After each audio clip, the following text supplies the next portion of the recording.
सर्वधर्मस्थापकस्त्वं सर्वधर्मस्वरूपकः आचार्याणां महाचार्यो रामकृष्णाय ते नमः। यथाग्नेर्दाहिका शक्ति रामकृष्णे स्थिता हि या सर्वविद्यास्वरूपां तां शारदां प्रणमाम्यहम्। शारदां प्रणमाम्यहम्। परतत्त्वे सदा लीनो रामकृष्णसमाज्ञया यो धर्मस्थापनरतो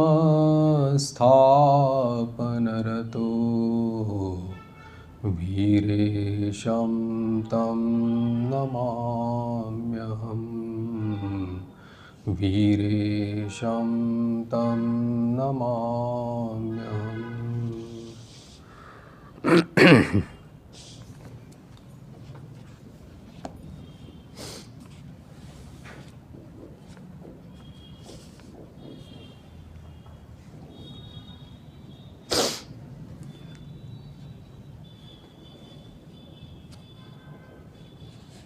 अनंत भावमय श्री राम कृष्ण देव के लीला चरित्र में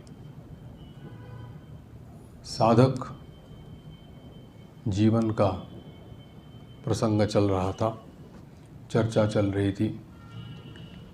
इसमें पिछली बार की चर्चा में श्री राम कृष्ण द्वारा भवतारिणी के मंदिर में कालीपद के पूजक का जो पद था उसके पद पर उनको नियुक्त किया गया था, उसके बारे में चर्चा हुई थी। इसके पूर्व एक प्रश्न आया था जो घटना काशीपुर में हुई थी, जिसमें शिवरात्रि के दिन रात्रि की 4 प्रहर की पूजा में स्वामी जी ने अपने भीतर में जैसे दिव्य शक्ति का अनुभव किया था और उसी समय उनके भीतर में इच्छा प्रकट हुई थी कि इसी शक्ति का प्रयोग करके देख लिया जाए। और उन्होंने अपने पास में बैठे हुए अपने ही गुरु भाई को, स्वामी अभेदानंद जी को, उनको स्पर्श करने के लिए कहा था। और 1-2 मिनट के बाद फिर उसने वो कहा था बस अभी ठीक हो गया। इसके बाद में जो श्री रामकृष्ण देव ने उनको अपने कमरे में ऊपर बुलाया था और उनको फटकार लगाई थी कि क्यों रे जमते ना जमते खर्च, अभी पहले जमने तो दो, तुम्हारे भीतर में तब माँ ही समझा देगी कि कैसे इस प्रकार का प्रयोग करना है। और ये भी साथ साथ कहा था कि देखो वो एक प्रकार से उसकी साधना चल रही थी, वैसे उसका मानो तुम्हारे इस प्रकार से करने से 6 महीने का गर्भ नष्ट हो गया। तो प्रश्न आया था कि ऐसा ठाकुर ने क्यों कहा कि 6 महीने का गर्भ मानो नष्ट हो गया। और फिर उसके बाद में दूसरा प्रश्न ये भी आया था कि फिर उसके बाद ठाकुर कहते हैं कि जो भी हो छोकरे का भाग्य अच्छा है, ऐसा उन्होंने कहा था। तो पहली बात यह है कि ठाकुर का एक सिद्धांत जो है, सिद्धांत वाक्य जो था वो है कि किसी का भाव नष्ट नहीं करना चाहिए। जो जिस भाव से साधन पथ में अग्रसर हो रहा है उसी भाव को पुष्ट करना ही ठाकुर ये समझते थे, क्योंकि प्रभु के ही वचन है, ये यथा माम प्रपद्यन्ते तान् सदैव भजाम्यहम्। अगर साधक की अपनी प्रकृति, रुचि और अधिकारी भेद के अनुसार उसका भाव है तो उस भाव को अगर पुष्ट करके उसको अगर आगे बढ़ाया जाए तो वो आध्यात्मिक जीवन में उन्नति सहज ही प्राप्त कर सकता है और अपना जो इष्ट है परम तत्व तक पहुंचना वो स्वाभाविक रूप से सहज ही हो पाता है। लेकिन अगर इस प्रकार से अगर इस नियम का व्यतिक्रम अगर हो जाता है तो फिर उसके पथ में यानी कि इष्ट प्राप्ति के पथ में काफ़ी विलंब लग सकता है। इसलिए ठाकुर को स्वयं देखा गया है, यद्यपि वो सर्वतंत्र स्वतंत्र ईश्वर है, सब कुछ कर सकते हैं, तथापि उन्होंने भी यहाँ पर कृपा करने में विचार दिखाया है। आप बोलेंगे कि जैसे कि कल्पतरु के दिवस में इतने लोगों के ऊपर ठाकुर ने कृपा की थी, तो वो कैसे? लेकिन वहाँ पर भी विचार था, क्योंकि वहाँ पर भी 2 लोगों के ऊपर उन्होंने कृपा नहीं की थी, ये कहकर कि अभी समय नहीं आया है। तो यहाँ ये प्रश्नवाचक चिन्ह यहाँ पर खड़ा रहता ही है कि जब तक प्रभु के द्वारा आदिष्ट होकर के या प्रभु की इच्छा के द्वारा जब तक ये नहीं होता, विधान नहीं बनता, तब तक वो कृपा के लायक जब तक नहीं बनता, तब तक वो कृपा उसके ऊपर नहीं बरसती। यहाँ पर स्वामी जी जो कि ठाकुर के ये प्रधान शिष्य थे और जगत गुरु बनने वाले थे, लोक गुरु बनने वाले थे, जिनके द्वारा पूरे जगत का कल्याण होने वाला था, ऐसे उनके द्वारा अनजाने में ये एक गलती हो गई कि जिसमें उन्होंने अपने भीतर में आने वाले दिव्य शक्ति का प्रयोग उन्होंने अपने गुरु भाई पर किया, जहाँ पर कि इसलिए उन्होंने कहा था कि कैसे प्रयोग करना है, कैसे ये करना है, वो माँ खुद ही समझा देगी, माँ जगदम्बा ही समझा देगी। क्योंकि यहाँ पर पूरे विश्व संसार में जितनी भी शक्तियाँ हम लोग देखते हैं, चाहे वो तपबल हो, बाहुबल हो, अपबल हो, कुछ भी हो, वो सभी शक्तियाँ प्रभु की ही शक्तियाँ हैं। उनके ही शक्ति से शक्तिमान होकर के हर एक व्यक्ति या हर एक साधक या हर एक जन यहाँ पर कर्म कर रहा है। वो सब शक्ति जो है वो ईश्वर की ही शक्ति है, उसकी शक्ति के बिना कोई काम नहीं कर सकता। यहाँ तक कि अगर कोई इस तपोबल का अगर अहंकार भी कर ले और प्रभु अगर इच्छा न करे तो उस तपोबल भी कोई काम का नहीं आता। यहाँ तक कि जितने लोकपाल हैं, जितने भी ये है, उनको जो एक सीमित शक्ति दी गई है और वो उनकी मर्यादा में रह करके ही वो उस प्रकार का पालन करते हैं। इसीलिए ये रहता है कि अगर हम लोगों को किसी भागवतिक विधान से अगर हम लोगों के भीतर में शक्ति संचार होता है, गुरु कृपा करते हैं, तो जानना चाहिए कि ईश्वर का विधान था। गुरु क्या कर सकते हैं? गुरु तो कृपा तो अहेतु की है निश्चित, लेकिन जब तक प्रभु की इच्छा नहीं होती तब तक वो ईश्वरीय विधान नहीं बन पाता। इसीलिए ज़रूरत रहता है कि इस ईश्वरीय इच्छा का, ईश्वरीय जो विधान उसका जो बनता है, तो वो विधान हमारे जीवन में तब लागू होता है जब उनकी इच्छा हो। और इसीलिए उन्होंने पहली फटकार लगाई कि पहले तुम जमा न कर होते ना होते तुम खर्च करने लोगे, और इसका प्रयोग माँ ही बता देगी कि कैसे किस प्रकार से तुमको इस शक्ति का प्रयोग करना है। क्योंकि आगे चल कर के स्वामी जी ने भी बहुत जगह में देखा गया है कि वो जो भी शक्ति का उनके द्वारा जो भी प्रयोग वहाँ पर कहीं भी किया गया है, वो उनकी प्रभु की शक्ति से यानी कि ठाकुर की इच्छा से ही सब कुछ हुआ है। और जहाँ ज़रूरत नहीं है वहाँ पर उन्होंने अपनी इस शक्ति को रोक के रखा है। आप बहुत सारे उदाहरण ऐसे हम लोगों स्वामी जी के जीवन में ही आगे चल कर के देखते हैं कि जैसे बहुत अमेरिका में हो या इंग्लैंड में हो या बहुत जगह जब जैसे व्याख्यान देते देते उन्होंने देखा कि उनके द्वारा जो व्याख्यान देते देते उनको समझ में आ गया कि सामने वाले जितने भी श्रोता लोग बैठे हैं उनका मन मानो जैसे एक गीली मिट्टी की तरह हो गया, और वो इच्छा करके जैसा उसको आकार देना चाहते हैं वैसे वो दे सकते हैं। ऐसी उनमें शक्ति आई थी, लेकिन वो अपने आप को रोक के रखते थे। इसीलिए उन्होंने अपने शिष्य ब्रिटिश जो शिष्य थे मिस्टर E.T. स्टर्डी, उनको कहा था, एक चिट्ठी में पत्र में लिखा था कि मेरे भीतर में इतनी शक्ति है कि जगत के 3 भाग के 2 भाग लोगों को मैं अपने झंडे के नीचे ला सकता हूँ, अर्थात मेरी शक्ति के द्वारा उनको मेरे भाव से भावित कर सकता हूँ। लेकिन मैं ये करना नहीं चाहता, क्योंकि फिर मेरे गुरुदेव का आगमन जिसके लिए हुआ था वही असफल हो जाएगा। यानी कि वो यानी कि यही गुरुदेव मतलब ठाकुर का जो भाव था, सिद्धांत सूत्र था कि किसी का भाव नष्ट नहीं करना चाहिए, तो वो इसका अनुरूप नहीं होता। इसीलिए उन्होंने यहाँ पर डांट फटकार लगाई और कहा इसलिए कि 6 महीने का गर्भ मानो नष्ट हो गया, इसलिए कि जो जिस मार्ग का अवलंबन करके उसको आगे चलना था उसकी पूरी साधन प्रणाली मानो बदल दी और उसको उस मार्ग में यानी कि निराकार की साधना में या निर्गुण की साधना में उसको वहाँ पर चालित कर दिया गया। दूसरा ये कि उसका ठाकुर ने ये भी कहा कि उसके छोकरे का भाग्य अच्छा है। भाग्य अच्छा है इसलिए कहा क्योंकि सगुण उपासना और निर्गुण उपासना ये तो शास्त्रों में कही गई है। भले ही सगुण उपासना से ही वही परम तत्व तक पहुंचा जा सकता है, निर्गुण उपासना से भी उसी परम तत्व तक पहुंचा जा सकता है। तो भले ही अभी स्वामी जी के स्पर्श से उसके भीतर में इस भाव का प्रवेश हुआ हो, निर्गुण उपासना का प्रवेश हुआ हो, लेकिन वो भी तो प्रभु का ही भाव है, प्रभु को छोड़कर और तो कुछ है नहीं। इसीलिए उस निर्गुण उपासना से भी वो परम तत्व तक पहुंच जाएगा।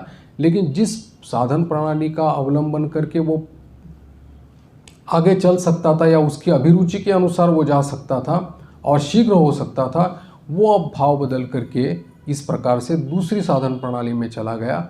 इसीलिए उन्होंने कहा कि ठीक है, इतना कुछ नुकसान नहीं हुआ, ये छोकरे का भाग्य अच्छा है, इस प्रकार से उन्होंने कहा था।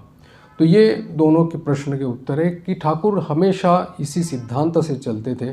जो सिद्धांत सूत्र उन्होंने दिए हैं हम लोगों को, किसी का भाव नष्ट नहीं करना चाहिए, उसके अनुरूप ही उनका ये बर्ताव था। और उसी के सभी के यानी कि ठाकुर के आगे स्वामी जी हो या स्वामी जी के गुरु भाई हो, आगे चल कर के उन्होंने जो जितने भी लोगों के ऊपर कृपा की है वो सब ठाकुर के भाव के अनुरूप ही किए हैं। यहाँ तक कि आप पढ़ेंगे भी, जैसे स्वामी ब्रह्मानंद जी महाराज को भी उनके शिष्य ने प्रश्न पूछा था कि क्या आप उन्हीं को दीक्षा देती हैं जिनको ठाकुर कहते हैं कि उनको दीक्षा देना चाहिए। ब्रह्मानंद जी महाराज ने हाँ कहा था। वही करते हैं जो इसके ऊपर कृपा करने के लिए ठाकुर करते हैं, उसमें भी उन्होंने हाँ कहा था। तो इसका मतलब ये है कि प्रभु की इच्छा के बिना या उनकी कृपा के बिना ये माध्यम जो भी हो, ढांचा जो भी हो, लेकिन वो काम नहीं कर सकता। इसलिए उन्होंने कहा था कि किसी का भाव नष्ट नहीं करना चाहिए और प्रभु की इच्छा के द्वारा ही ये सब कुछ होता है। तो चलिए हमारे विषय की तरफ मुड़ते हैं, जहाँ पर श्री ठाकुर वहाँ पर दक्षिणेश्वर में रहने के लिए जब आए थे, तब श्री राम कुमार की इच्छा थी कि इनको इसमें पूजा के काम में नियुक्त किया जाए। और श्री मथुर बाबू और रानी रासमणी दोनों के सुनज़र में श्री ठाकुर आ गए थे। यानी कि ठाकुर का व्यक्तित्व जो था वो बहुत ही आकर्षक था, यानी कि उनका सौम्य और प्रिय दर्शन थे। एक जिसके भीतर में दैवी गुण संपन्न रहते हैं, उसके मुखमंडल पर कहिए या उसके सर्वांग में, श्रीअंग में पूरी तरह से एक प्रकार की आभा रहती है, यानी कि वलय रहता है, जिसको हम लोग ऑरा कहते हैं अंग्रेजी में। और उसको यानी कि उसकी तरफ हर एक व्यक्ति जो है यानी किसी न किसी कारण से आकृष्ट हो जाता है। मथुर बाबू और रानी रासमणी दोनों ही ठाकुर के प्रति आकृष्ट हो गए थे। भले ही जो व्यक्ति जिसके भीतर में ये दैवी गुण प्रकाश हो रहे हो उसको खुद को पता न चले, लेकिन वो ऑरा रहता है जिसके कारण सभी लोग उसके प्रति आकृष्ट होते हैं। महापुरुषों के जीवन में ये दिखाई पड़ा है। वैसे ही मथुर बाबू भी उनके प्रति आकृष्ट हुए थे और उन्होंने राम कुमार जी को अनुरोध किया था कि उनको देवालय के कार्य में नियुक्त किया जाए। लेकिन अपने कनिष्ठ भाई की जो मानसिकता थी उसको देखते हुए उन्हें अस्वीकार किया था कि वो इस प्रकार से नहीं हो पाएगा। लेकिन जब ठाकुर के ही भीतर में, जब ठाकुर स्वयं अंतर्दृष्टि संपन्न थे, जब उनके भीतर में उनको समझ में आ गया कि दक्षिणेश्वर में रहना उनके लिए बहुत सुखकारी हो रहा है, सुखद हो रहा है, वो बात उनसे छिपी नहीं रही। इसीलिए जब मथुर बाबू के पास से जब प्रस्ताव आ गया कि पूजा करने के लिए या देवालय के काम में नियुक्त होने के लिए, तब उन्होंने अपने ही भांजे हृदयराम जो कि उनके साथ रहते थे, उनके ऊपर गहने का और आभूषण जो देवी के रहते हैं उसकी जिम्मेदारी सौंप करके वो पूजा के काम में नियुक्त हो गए थे। तो इस प्रकार से उनके अग्रज श्री राम कुमार जी एक तरह से निश्चिंत हो गए थे, क्योंकि उनके मन में एक बहुत बड़ी चिंता लगी थी कि इस प्रकार से वो अपने माँ से अलग होकर के यहाँ पर शहर में आया है। तो और दूसरी बात ये थी कि उन्होंने स्पष्ट रूप से, क्योंकि उनकी जो मानसिकता थी उसका थोड़ा सा ही परिचय श्री राम कुमार जी को था, उन्होंने तो स्पष्ट रूप से कह दिया था कि दाल रोटी कमाने वाली विद्या मैं नहीं चाहता, जिस विद्या के द्वारा यथार्थ ज्ञान प्राप्त हो सकता है वही विद्या मैं चाहता हूँ। लेकिन इसकी धारणा करने की क्षमता जो थी, यानी कि उसको हृदयंगम करने की जो क्षमता थी, वो श्री राम कुमार जी में नहीं थी। वो उनकी अवस्था को नहीं जान पाए थे, इसलिए वो उसके बारे में चिंतित रहते थे कि कैसे उनका भविष्य क्या होगा। लेकिन अभी जब उन्होंने देवालय के काम में नियुक्त कर दिया गया, तब वो उसी निष्ठा के साथ ठाकुर अपनी पूजा संपन्न करने लगे। यहाँ पर हम लोगों को उनके साधन काल के बारे में या साधना साधक के उनका जो साधक भाव है उसके बारे में जो भी घटनाएं यहाँ पर दक्षिणेश्वर में हुई है वो सब हृदय राम से ही मिली है। ग्रंथकार यहाँ पर उसका उल्लेख करते हैं, कहते हैं कि हृदय राम जो थे वो श्री राम कृष्ण के साधन जीवन के प्रत्यक्षदर्शी थे। वैसे तो मथुर बाबू भी थे, रानी रासमणी भी थे और बाकी वहाँ पर देवालय में रहने वाले जो कर्मचारी और वो भी सब थे, उन्होंने जो देखा था। लेकिन उनके अंतरंग सेवक के रूप में जो थे वो यही थे, हृदय राम जी थे। वही उनकी सभी अवस्थाओं को नज़दीक से और अंतरंग रूप से देख चुके थे, इसलिए उनके द्वारा ही जो हम लोगों को प्राप्त हुआ है वही यहाँ पर पूजनीय महाराज ने यहाँ पर उल्लेख किया है। यहाँ पर एक एक ठाकुर की जो विशेषता है, यानी कि उनकी जो साधक जीवन की जो विशेषता है, यहाँ पर उसका उल्लेख किया हुआ है। उनकी संगीत शक्ति के बारे में कहा है कि ठाकुर का जो एक तो वो सुकंठ गायक थे ठाकुर, उनका आवाज़ बहुत ही सुंदर था और देवी की पूजा के उपरांत तो हर दिन वो भजन माँ को सुनाया करते थे और भाव जो उस भाव में जो यानी कि उस गीत में जो भाव है उससे वो खुद ही अभिभूत हो जाते थे। वैसे देखा जाए तो हमारे वहाँ पर बंगाल में जो साधक कवि हुए उसमें राम प्रसाद है और कमलाकांत और भी आगे और भी कुछ जैसे साधक कवि है, उनके द्वारा जो रचित गीत है जो माँ के ऊपर हो या और देवी देवताओं के ऊपर गीत है, तो इस गीत के भाव से वो अभिभूत हो जाते थे और उसी से ही अभिभूत होकर के वो भजन किया करते थे।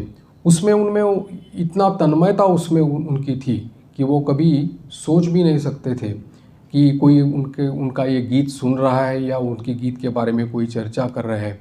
और इसीलिए उनका ये मधुर गीत सुनने के लिए, भजन सुनने के लिए रानी रासमणी भी कभी कभी भवतारिणी के मंदिर में आया करती थी और उनके मन पसंद की कुछ भजन जो थे वो ठाकुर को अनुरोध करती थी और ठाकुर भी यहाँ पर आत्मविस्मृत होकर के वो भजन गाया करते थे। और जब भी कभी कोई उनके गाने की यानी कि भजन करने की तारीफ़ करता था तो वो सोचते थे कि ये गीत के जो भाव है इसकी मानो तारीफ़ हो रही है। इतने आम भाव शून्य, अभिमान शून्य उनका हृदय था। इसके बारे में हम लोग सोच भी नहीं सकते। साधारणतः जो गायक लोग रहते हैं, यहाँ पर कहा है जैसे कि ग्रंथकार कहते हैं कि जो गायक लोग रहते हैं कुछ न कुछ अपेक्षा रहती है कि किसी भी तरह से थोड़ा सा प्रशंसा प्राप्त हो जाए और सूक्ष्म रूप से भी हो जाए। लेकिन यहाँ पर ठाकुर अभिमान शून्य, ठाकुर के भीतर में किसी भी प्रकार की इच्छा ही नहीं थी, क्योंकि कौन सुन रहा है इसके बारे में ही उनका बाह्य ज्ञान नहीं था। इसलिए अगर कोई करता भी तो वो ये सोचते थे कि उनके गीत संबंधी जो भाव है उसकी मानो प्रशंसा कर रहा है। यहाँ पर हृदय राम का ये कहना था कि इस तरह से गीत गाते समय उनके आँखों से आंसू बहते थे और उनके छाती पर से आंसू बह जाते थे। पूजन करते समय तन्मय हो जाते थे कि कोई अगर पास में खड़े रह कर के अगर बात भी करे तो वो वार्तालाप उनके कान में कभी नहीं जाता था।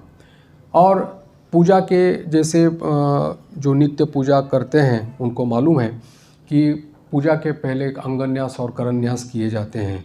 इसलिए किए जाते हैं कि शुद्धि के लिए, यानी आप अगर नित्य पूजा पद्धति अगर पढ़ेंगे तो उसमें कहा है कि भूमि शुद्धि से लेकर के आसन शुद्धि से लेकर के सब कुछ, यहाँ तक कि पूजक अपने आप को भी इसी प्रकार से अंगन्यास और करन्यास करके शुद्ध कर देता है।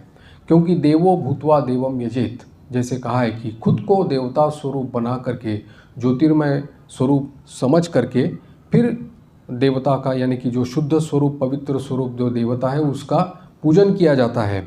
तो वैसे वो इन अंगन्यास करन्यास करते समय जो मंत्र कहे जाते हैं, क्योंकि हमारे शरीर में जितने भी संधि है या जो शरीर के अवयव है, उसी शरीर के अवयव में एक एक अधिष्ठात्री देवता है और वो वर्ण के द्वारा निर्दिष्ट की गई है।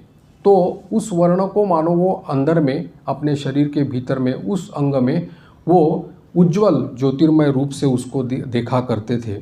और वो देखा करते थे कि सर्पाकार कुंडलिनी जो शक्ति जो है वो भी वहाँ पर धीरे धीरे ऊपर में जा रही है, यानी मूलाधार से लेकर के हृदय और हृदय से ऊपर के सहस्रार तक जा रही है। और जैसे जैसे वो शक्ति जो ऊपर उठते जा रही है तो उनका शरीर जो है वो निस्पंद हो रहा है, मैंने उसमें किसी भी प्रकार की चेतना या बाह्य चेतना उसमें नहीं है। तो और पूजा में जैसे एक ये भी कहा जाता है कि रंग जो बीज मंत्र है उसको देकर के जल छिड़काया जाता है और भावना की जाती है कि पूरा जो देवस्थान है यानी कि जो पूजा स्थान है वो पूरा अग्नि के द्वारा आच्छादित है, यानी कि संरक्षित है, सुरक्षित है, ऐसी भावना की जाती है। लेकिन ठाकुर यहाँ पर जब रम शब्द का उच्चारण करके जब जल छिड़कते थे चारों ओर, तब देखते थे कि अग्नि की दीवार मानो उनके चारों स्थान में पूजा स्थान को घेर करके है और उनकी रक्षा कर रही है।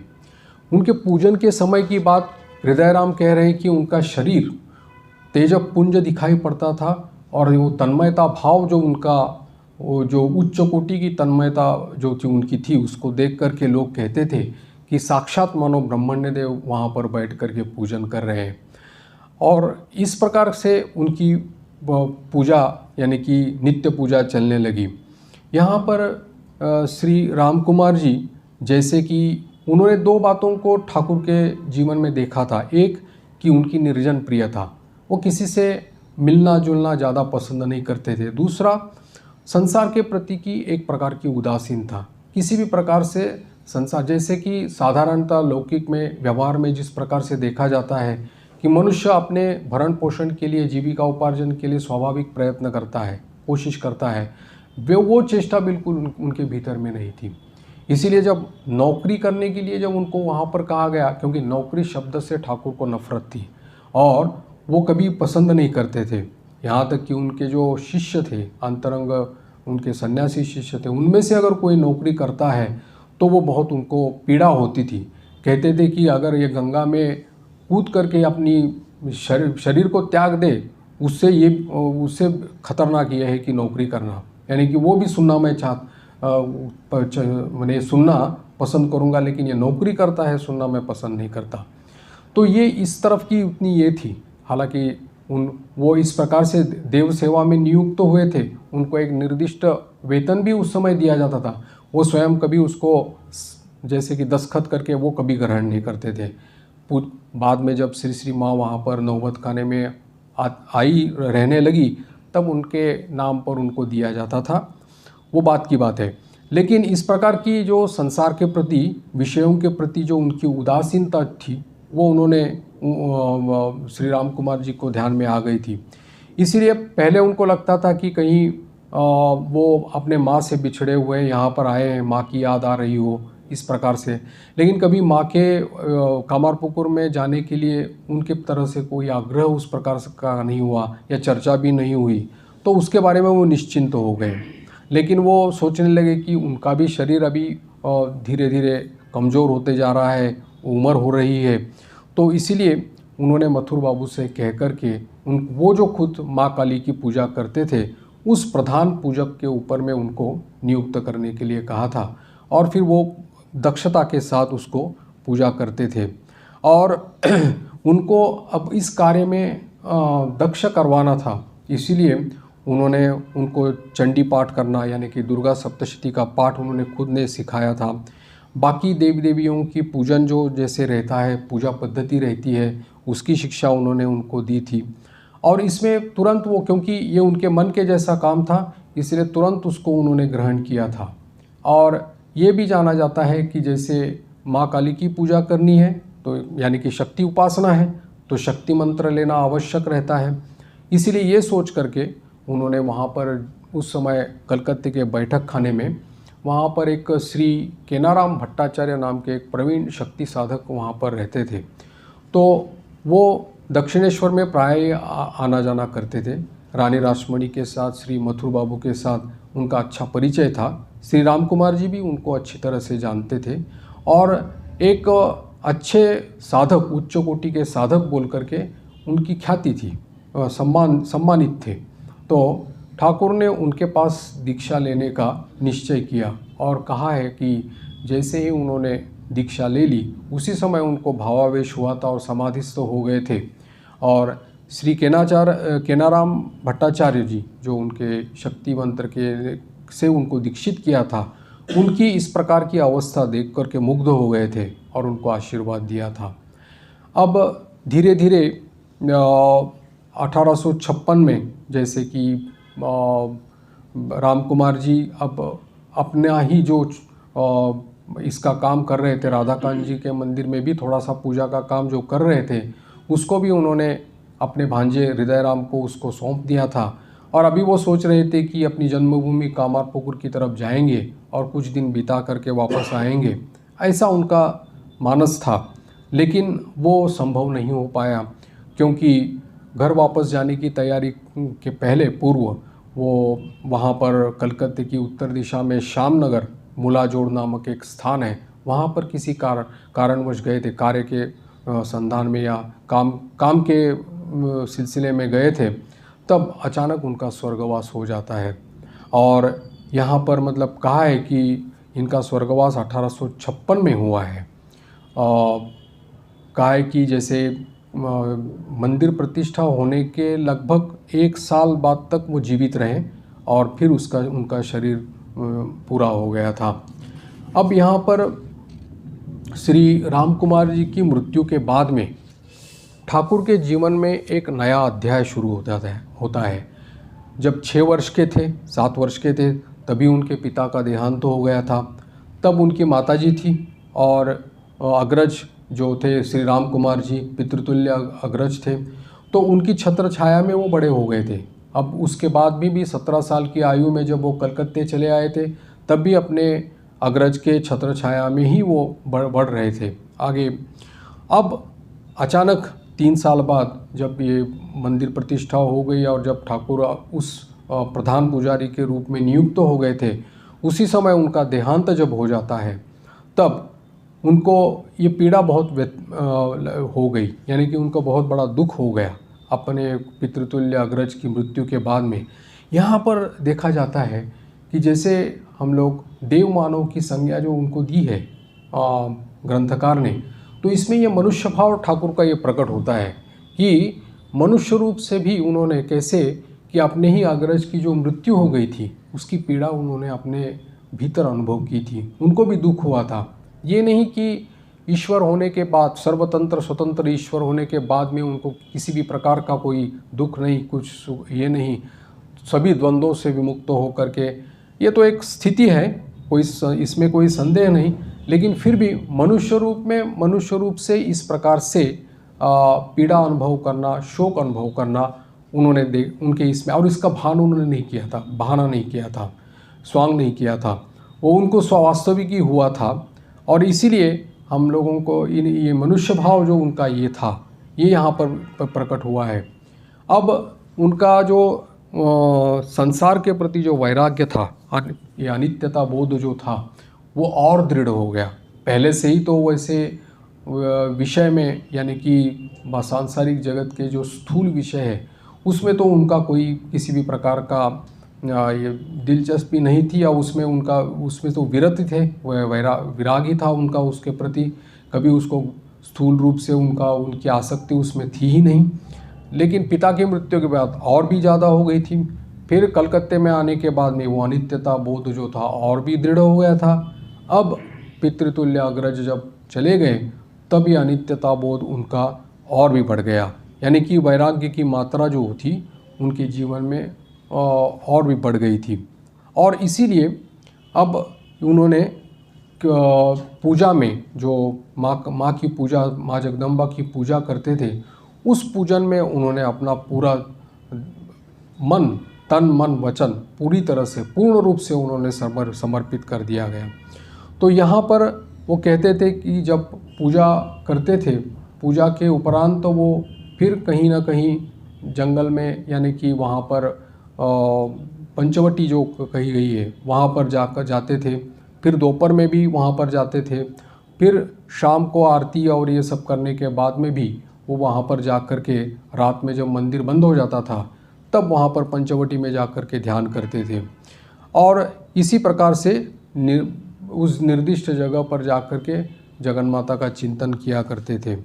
हृदय राम का अब मानसिक स्थिति ये हो गई कि अपने मामा जी इस प्रकार से जा रहे हैं, पूजा तो कर रहे हैं, ठीक है, लेकिन पूजा के उपरांत गायब हो जाते हैं, पंचवटी में जाते हैं, वहाँ जा कर के क्या करते हैं उसको पता नहीं था। और इसीलिए वो पीछे पीछे बहुत बार उनके गया, लेकिन वो जो स्थान था वो एकदम निर्जन था, जंगल जैसा स्थान था। वहीं उसी पंचवटी, आज जो पंचवटी हम लोग दक्षिणेश्वर में देखते हैं वो तो बहुत ही समतल है, लेकिन उस समय जो पंचवटी थी तो वो ये देवालय की जो सतह है उससे नीचे थी, काफ़ी नीचे थी। और वहीं पर पास में ही कब्रस्तान था और एक आमलकी का पेड़, आमला का पेड़ जो रहता है वो वहाँ पर था। उस पेड़ के नीचे बैठ कर के ठाकुर ध्यान किया करते थे। अब ये इतना निर्जन जगह थी और पास में ही कब्रस्तान था, तो इसलिए दिन में कोई नहीं जाता था, रात की तो बात ही नहीं। और वहाँ जा कर के ठाकुर उस समय अपने वहाँ पर बैठ कर के ध्यान करते थे। अब जब हृदय ने देखा कि वहाँ जा कर के ध्यान करते हैं तो वो एक दिन समय जैसे मिला, उसको अवसर प्राप्त हुआ, तब उसने ठाकुर को पूछा कि रात में जंगल में जाकर तुम क्या करते हो? तब ठाकुर ने कहा कि वहाँ एक आमले का पेड़ है, उस आमले के पेड़ के नीचे बैठकर मैं ध्यान करता हूँ।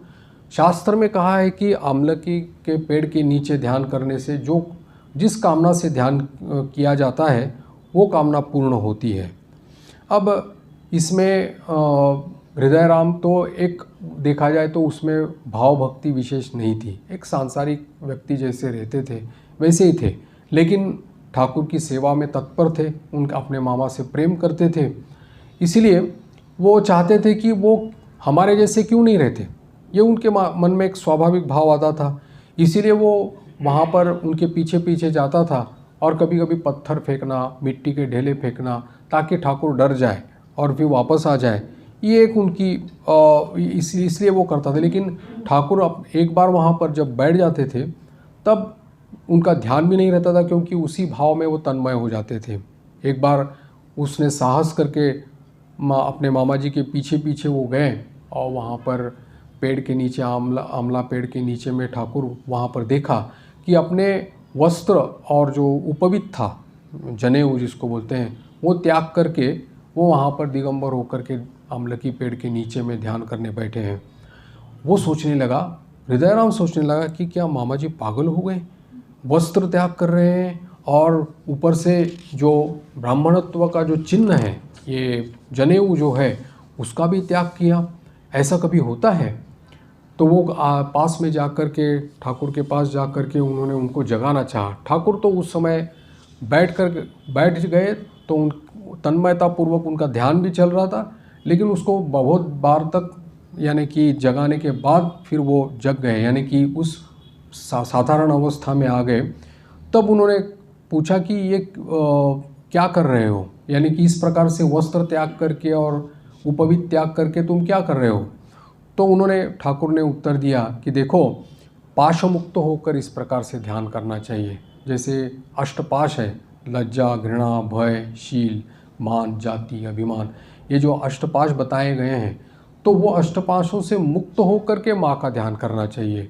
क्योंकि अगर मैं उपवीत पहनूंगा तो मुझे ये अभिमान आ सकता है, सूक्ष्म रूप से क्यों न हो, क्योंकि मैं उच्च वर्ण का हूँ, इस प्रकार का अभिमान मेरे मन में आ सकता है, तो वो अभिमान भी मुझे त्यागना है और एक सीधा यानी कि माँ जगदम्बा के बालक के स्वरूप में मुझे ध्यान करना है।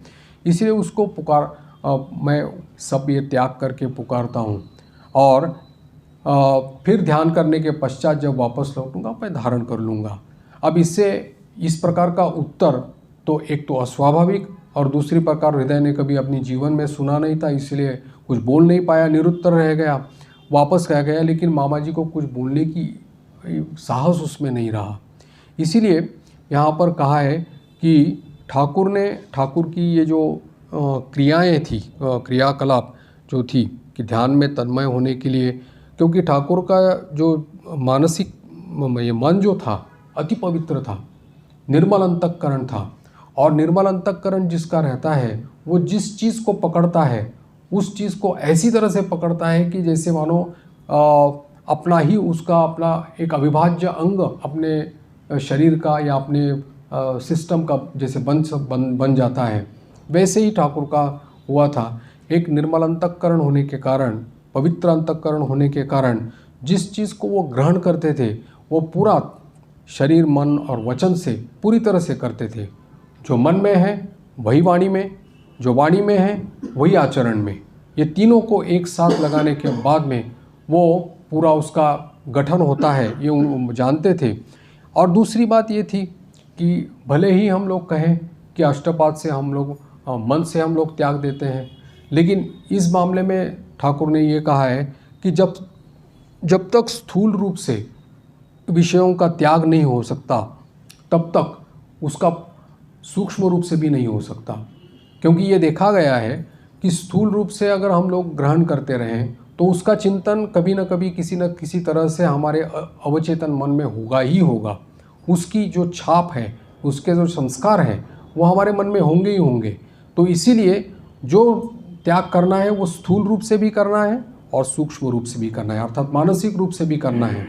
और इसीलिए ठाकुर ने ये कोई भी चीज़ हो जिसको त्याग करना है उन्होंने शरीर, मन और वचन तीनों से पूरी तरह से उसको त्याग दिया था। वैसे जैसे कहा गया है कि माता का ध्यान करने में, माँ का ध्यान करने में अभिमान शून्य होना चाहिए, अहंकार शून्य होना चाहिए, किसी भी प्रकार का मैं ये बोध जो है वो नहीं रहना चाहिए। तभी उसी समर्पण बोध से ही हम लोग उसको, माँ को पुकार सकते हैं। तब उनके द्वारा देखा गया कि जो स्थान अशुद्ध माने जाते हैं, जो साधारणतः बाकी सफाई करने वाले लोग जिसको साफ़ करते हैं, वो स्वयं अपने ही हाथ से वो स्थानों को साफ़ करते थे। उनके मन में धारणा थी कि ये इस जगत में जितने भी श्रेष्ठ जीव हैं उनमें से मैं किसी भी तरह से श्रेष्ठ नहीं हूँ, एक अंश से भी श्रेष्ठ नहीं हूँ। ये उनकी मन की तैयारी थी इस प्रकार से कि वो कभी भी इस तरह से मानने के लिए तैयार नहीं थे। इतना पूरी तरह से समर्पण और शरणागति थी। हम लोगों के शास्त्रों में, संत महापुरुषों के वचन में शरणागति की बड़ी महिमा गाई गई है। अब ये शरणागति क्या है, शरणागति का स्वरूप क्या है, शरणागति के लक्षण क्या है, इसका ठोस उदाहरण जो है वो हम लोगों को ठाकुर के जीवन में देखने को मिलता है। अगर ये नहीं देखा जाता तो शरणागति क्या है हम लोग समझ नहीं पाते। मानसिक ठाकुर के मन की अगर, क्योंकि ये वैश्विक मन है, विश्व सार्वजनीन वैश्विक मन जिसको बोलते हैं, ये वैश्विक मन है ठाकुर का। इस मन के ऊपर में भी अगर हम लोग चिंतन करें, हमारे द्वारा, हमारे मन से या बुद्धि से भी अगर उसका चिंतन करें तो हमारा अशेष कल्याण होगा, मंगल होगा। क्यों?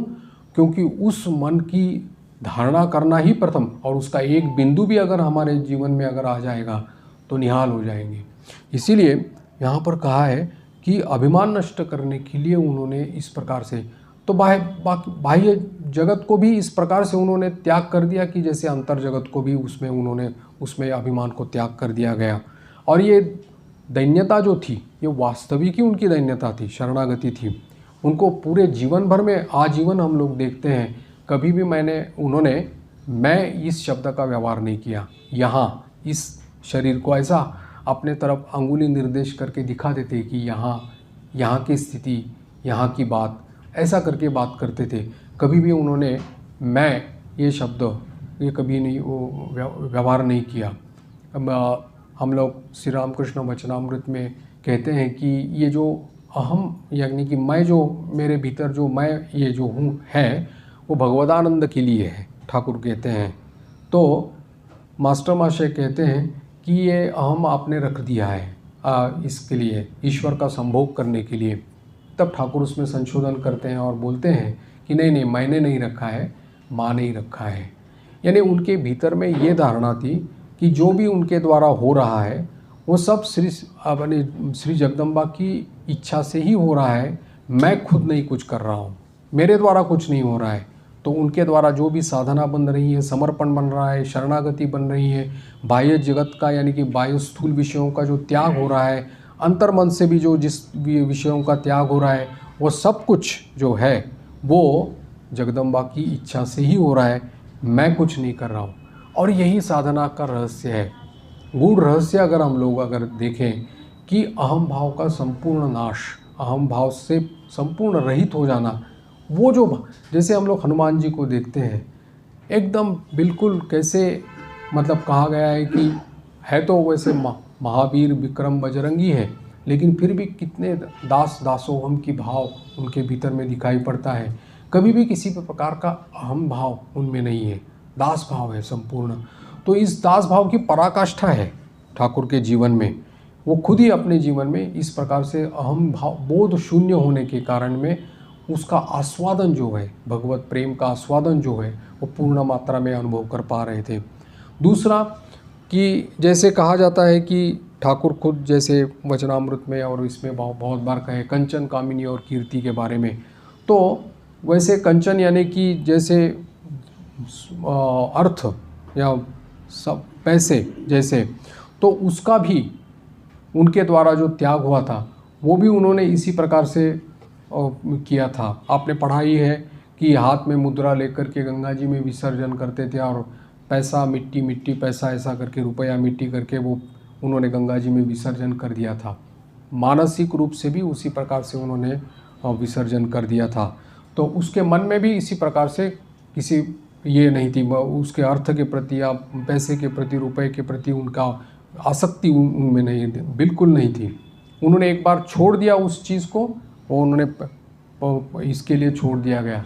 बाद में भी देखा गया है कि धातु स्पर्श नहीं ठाकुर कर सकते थे, इसीलिए केले के पत्ते में खाते थे और मिट्टी के जो मिट्टी का बर्तन जो रहता है उसमें पानी पिया करते थे, क्योंकि धातु स्पर्श कभी वो सहन नहीं कर सकते थे। जब भी धातु स्पर्श होता था तब उनको लगता था जैसे बिच्छू ने उनको दंश किया है और उसका उतनी वेदना वो अनुभव करते थे। इतना उनका जैसे कहा जाता है संवेदनशील शरीर हो गया था, क्योंकि मन ने भी उसको स्वीकार किया है, स्वीकृति दी है, और शरीर ने भी उसको स्वीकृति दी है।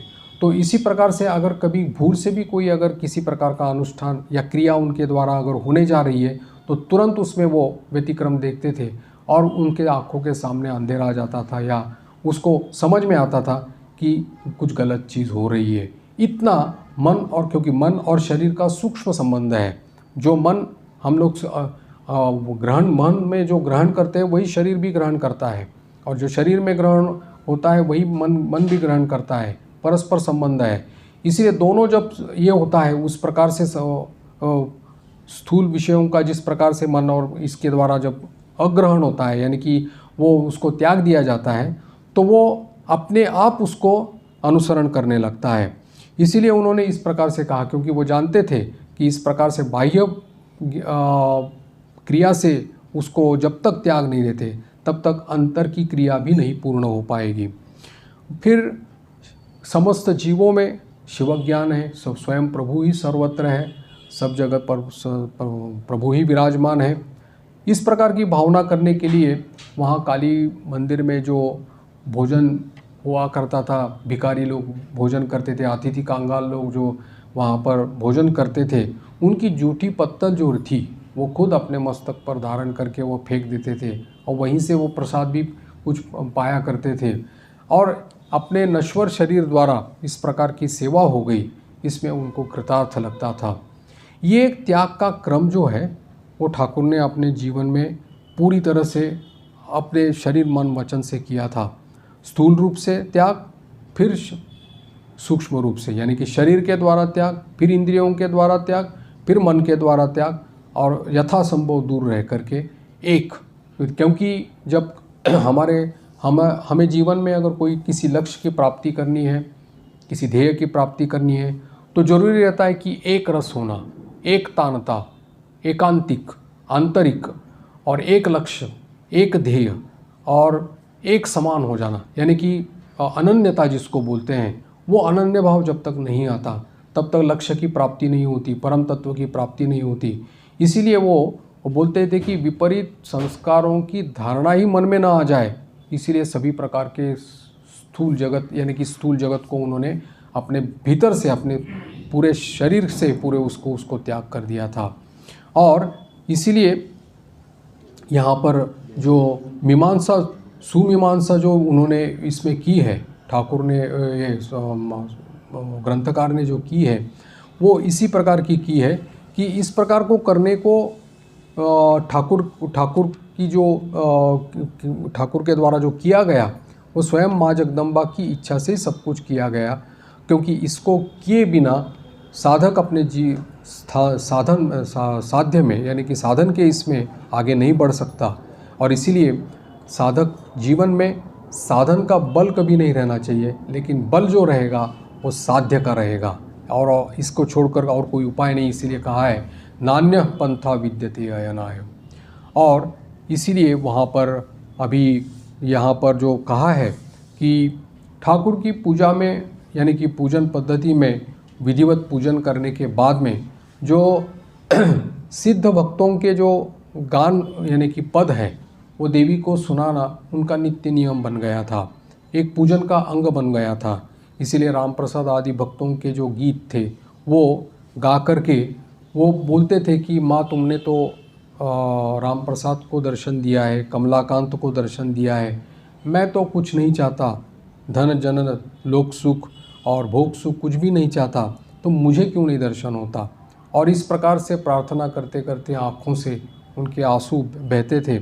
और कुछ हल्का होने के बाद फिर गीत गाकर, मैंने उनके जीवन का एकमात्र लक्ष्य था कि माँ को, जगदम्बा को प्रसन्न करना, और उसके लिए वो सचेष्ट थे। चाहे पूजन हो, ध्यान हो, भजन हो, ऐसे इस प्रकार से उनकी अनुराग जो बोलते हैं, तो वो अनुराग क्रमशः ही उनका वर्धमान बढ़ने लगा था।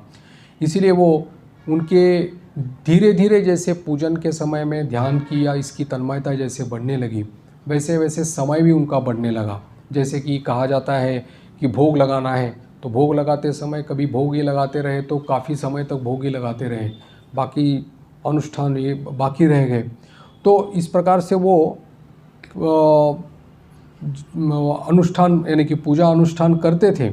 और ऐसा हो चुका था कि अभी पूरी तरह से जैसे विधिवत पूजा होती है, वो अब उनके द्वारा धीरे धीरे अभी उसका व्यतिक्रम होने लगा। क्योंकि तन्मयता के कारण में कौन सा पहला और कौन सा बाद में, ये उनका उसमें गलती यानी कि उस प्रकार का वो निर्धारण नहीं कर पा रहे थे।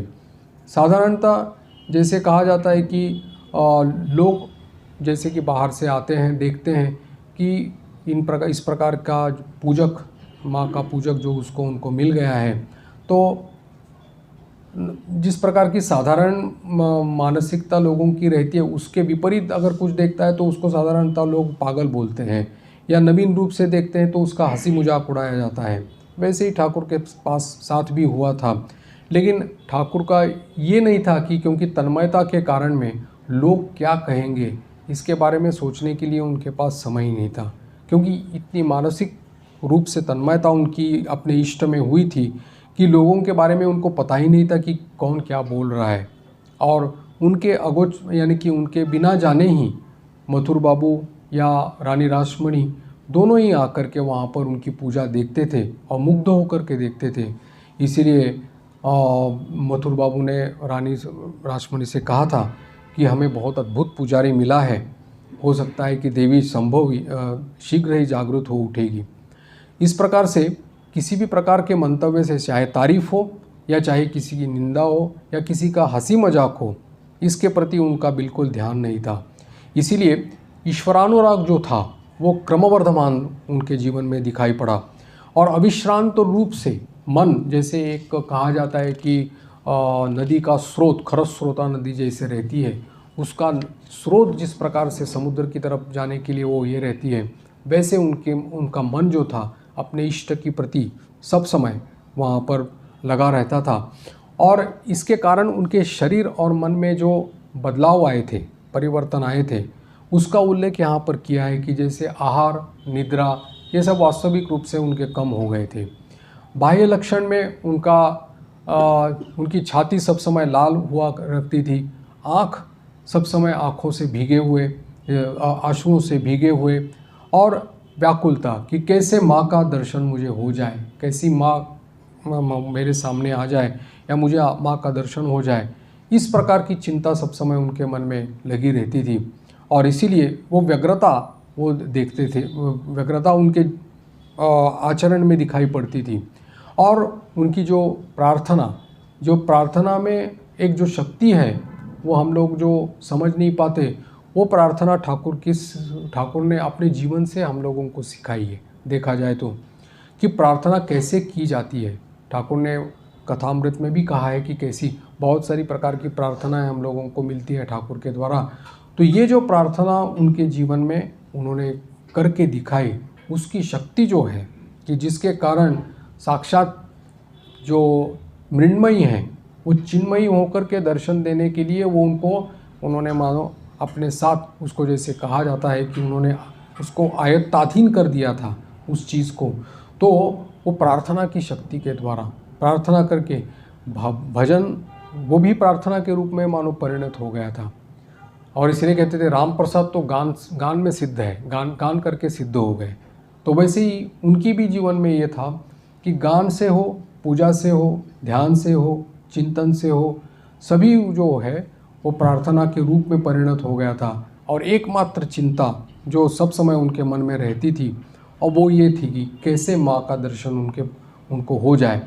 और फिर जैसे कि यहाँ पर उल्लेख किया है इस अध्याय के अंत में कि पूजा करते करते समय एक बार जैसे उनको असह्य यातना हो रही थी, और जैसे कि जल अंगोछे से जल शून्य करने के लिए जैसे अंगोछा निगड़ा जाता है, वैसे ही मानो अनुभव कर रहे थे कि अपने हृदय को कि वो निगड़ा जा रहा है और अब रहा नहीं जा सकता। ऐसी जो तड़प उनके भीतर में आ गई थी।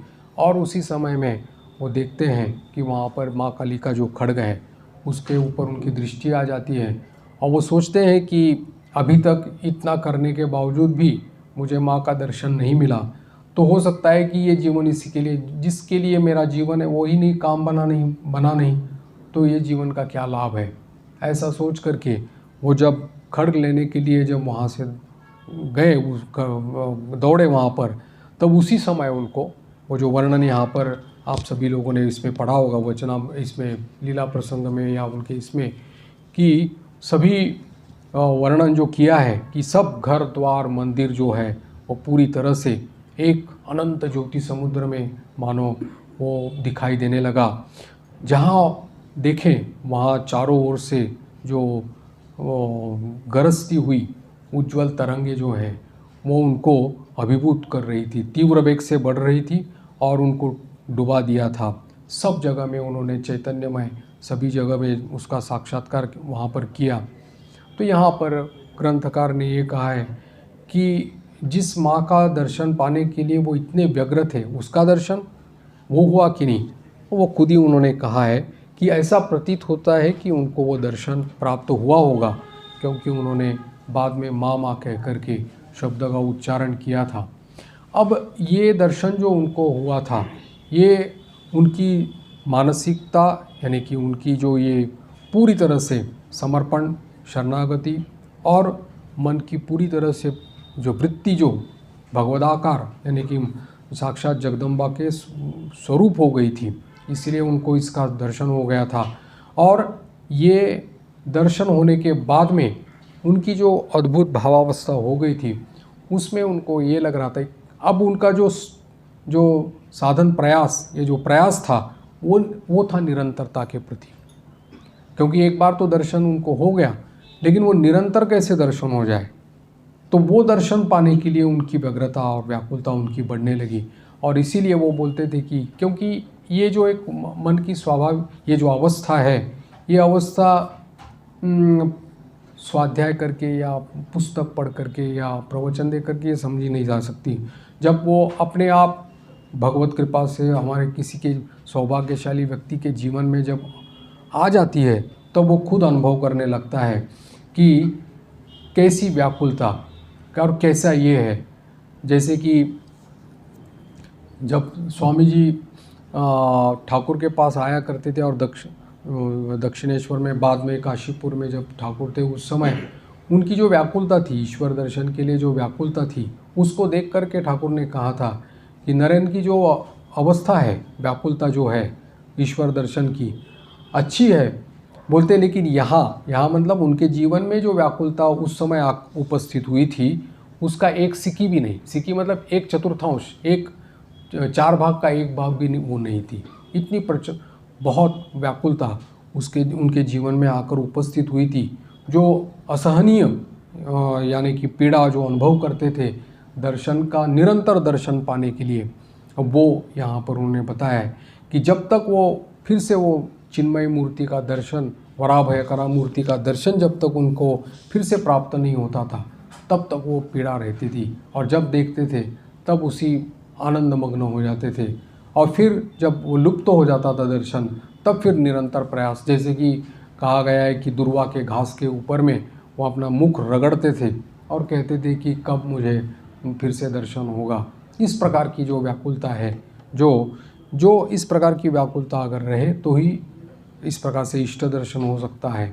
तो हम लोगों को ठाकुर का जीवन जो है वो एक दृष्टांत स्वरूप है, इसमें कोई संदेह नहीं। क्योंकि इस प्रकार की व्याकुलता और इस प्रकार की साधना या इस प्रकार का इतिहास, साधना का इतिहास आज तक धर्म इतिहास में कहीं लिखा गया है, हम लोग जानते नहीं हैं। इसीलिए इनका, ठाकुर का जीवन जो है अभूतपूर्व माना गया है, क्योंकि पराकाष्ठा देखी गई है। साधना की पराकाष्ठा, व्याकुलता की पराकाष्ठा, आंतरिकता की पराकाष्ठा, अनन्यता की पराकाष्ठा, सब जगह शरणागति की पराकाष्ठा, समर्पण पूरी तरह से, ये सब कुछ हुआ है। इसलिए उन्होंने कहा था कि यहाँ जो हुआ है इससे कम से कम 1 आना तुम करो। 16 आना यहाँ हुआ है, 1 आना कम से कम तुम करो, तो तुमको भी इस जीवन में उसका साक्षात्कार हो जाएगा। तो ये ठाकुर का जीवन निस्संदेह की दृष्टांत स्वरूप है, लोक शिक्षा के लिए है। लेकिन उससे हम लोगों को पता चलता है, एक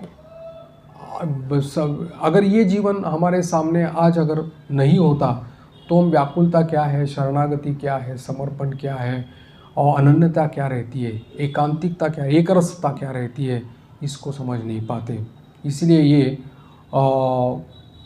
ये जो उदाहरण है ठाकुर के रूप में हम लोगों को ये उदाहरण मिलता है, ये अनन्य साधारण है। इसको साधारण जनरल कैटेगरी में हम लोग कभी कर नहीं सकते। बाकी चर्चा बाद में करेंगे। ओम शांति शांति शांति। हरि ओम तत्सत। श्री राम कृष्णार्पणमस्तु।